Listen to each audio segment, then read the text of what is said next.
We're Ari Evans and Bryant Williams, founders of Maestro, a video experience platform for fans and business-minded broadcasters. Video has become the dominant form of media, and for the last 3 years, our team has been deeply immersed in this space. What we've learned is that most broadcasters simply take the experience we get on TV and throw it onto other devices. Why are we using the internet simply as a pipe to deliver content instead of leveraging its full potential? Today, if you're watching the game at home, your experience probably looks something like this. You have a video page with an embed, and then you have tabs or apps for conversations, stats, fantasy, and more. It's painful. Maestro takes into account all the ways that fans want to engage with the content and the community. Here's what Super Bowl 50 would look like on Maestro. Can I have the demo, please? On Maestro's video experience platform, fans use a sidebar to access our full-featured fan chat, follow the conversation on Twitter and Instagram, view live stats, or purchase tickets to upcoming games. This space can also be used for fantasy management, team and player profiles, and more. And even if you're one of those fans just watching for the commercials, Maestro's got you covered with a playlist panel for on-demand viewing updated as the videos are revealed live. But today's fans want more than just the curated stream. Maestro's Channel Select makes it easy for fans to switch between streams, like for example pylon cams, and the NFL can easily accommodate a variety of VR partners simply by adding new channels with their feeds. If you've got a Maestro-powered app, simply toss your phone into cardboard and you're all set for VR. Now, though valuable, these features still treat the experience as a one-way broadcast. So now for the real power of Maestro. On the left are the admin controls to turn the conversation into a two-way conversation between the broadcaster and the audience. Broadcast tools include messages, polls, e-commerce, and more. For example, just as a touchdown is scored, the Maestro can broadcast a clickable image, prompting the fans to share their excitement. Overlay viewership and engagement stats can be viewed in real time, creating a powerful and immediate feedback loop with the audience. Now, the sky's the limit for what this can be used for. Let's poll the audience. Should they go for a touchdown or a field goal? Ooh, a great tweet just came in from a fan. Let's highlight one of those. Or how about if there's an incredible play from a player, we can send out a call to action to buy that player's jersey. Now, these overlays can also be used to drive sponsor revenue. For example, check out this sponsored Microsoft contest prompting fans to tweet for a chance to win. When the network goes to commercial break, the NFL can fill those slots on the fly simply by broadcasting a video ad. And it comes with a beautiful companion Chrome and a display ad. Now, Maestro is creating an incredible experience for fans, but it also is gathering a robust set of fan information. Think of it like the Nielsen of the cord-cutting generation. This real-time dashboard shows how many people are on the site, demographics, device types, engagement rates, and more. And broadcasters love our robust audience CRM, where they can have segmentation tools to answer the questions they really care about, like what kind of fan is most likely to transact, or simply who are my most engaged or influential fans. Maestro provides actionable insights to maximize return on investments. Slides, please.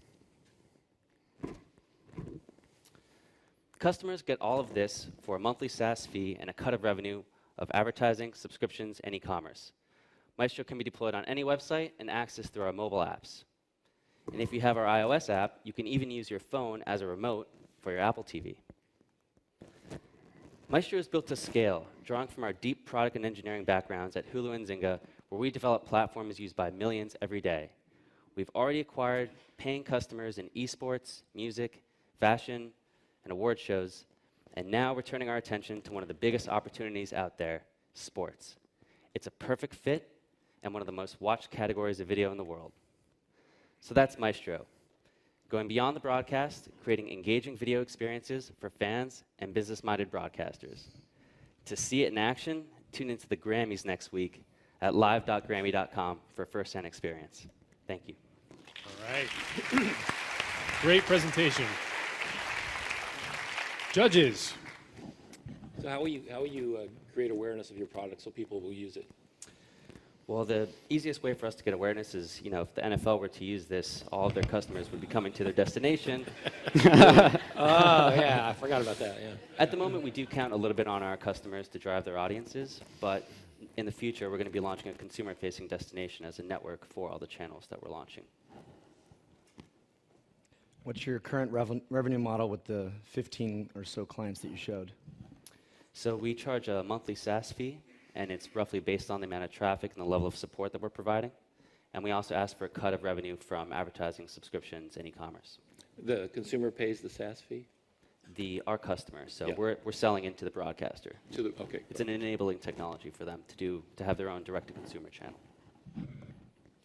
And how have you found talking to broadcasters wanting a slice of their revenues in order to, versus just paying a SaaS fee? Well, I think the biggest thing for us is we want Maestro to be a profit center for our customers, or save costs at the very least. And we're still, working out the best model that's going to apply broadly.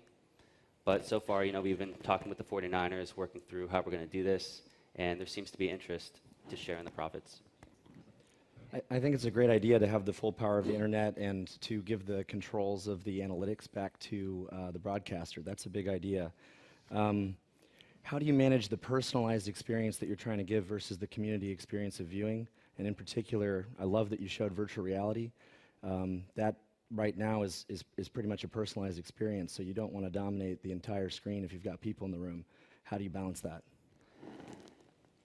Well, we're thinking a lot about the different kinds of ways that people are going to engage with the viewing experience. So even, for example, our mobile application is either a primary viewing device or a secondary screen, depending on what kind of other devices you have in the room. We have a ton of information coming from the audience that we can use to customize the broadcasting. For example, those segments I talked about from the CRM, your broadcast tools can key on those as well. So we actually have infinite customizability once we imagine what those features are going to look like. But just specifically, if I'm watching the Super Bowl with like 50 people in my house, and a tweet goes in the middle of my whole screen during a play like you showed, or I just decide to go into virtual reality because I'm the host, and it just disappears into my goggles. How does that help what happened there? In that case, we would give the user an option You soon have 10 people at your house watching the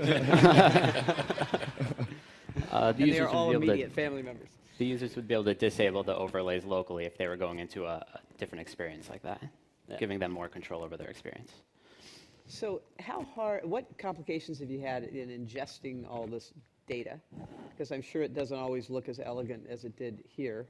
And what's the hardest thing that you're doing technically that sort of befuddles you? And what's the hardest challenge you've had in getting customers or getting revenue, getting interest in usage? So at first glance, the product looks pretty simple, but in my experience, a lot of the most robust and most feature-complete products out there are they can display things in a very intuitive, simple way, and that's what we've done here. What may just look like a video feed at first is actually an advanced media player, and we can play video and audio from over 15 different sources online. And we have about 30 different panel options, so the broadcasters can really customize their experience.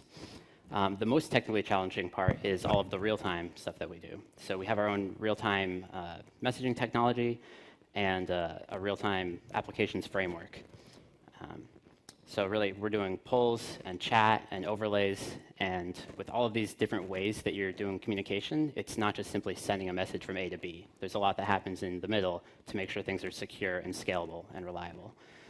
And with live events, really anything can happen. Like the stream could start a little late, you could have to switch cameras, and since literally every part of our interface is real-time, the broadcaster can update any piece no matter what's going on. And lastly, we've built this to scale. We've done this with music festivals and had over 100,000 concurrent users and millions of users over the span of a few hours. And we plan to top that next week with the Grammys. Got it. Who's your biggest competitor or closest competitor? So Maestro is banking on a lot of media and technology trends, and we're certainly not the only ones in this space. We are the ones with a complete turnkey solution that's self-service, and our overlays and our analytics are definitely a core differentiator. But if you want to check out some competitors, you can look at VHX, Brand Live, or Victorious, for example. We're unfortunately out of time. But great job, great presentation, great answers. That was Maestro. Give it up. Thank you.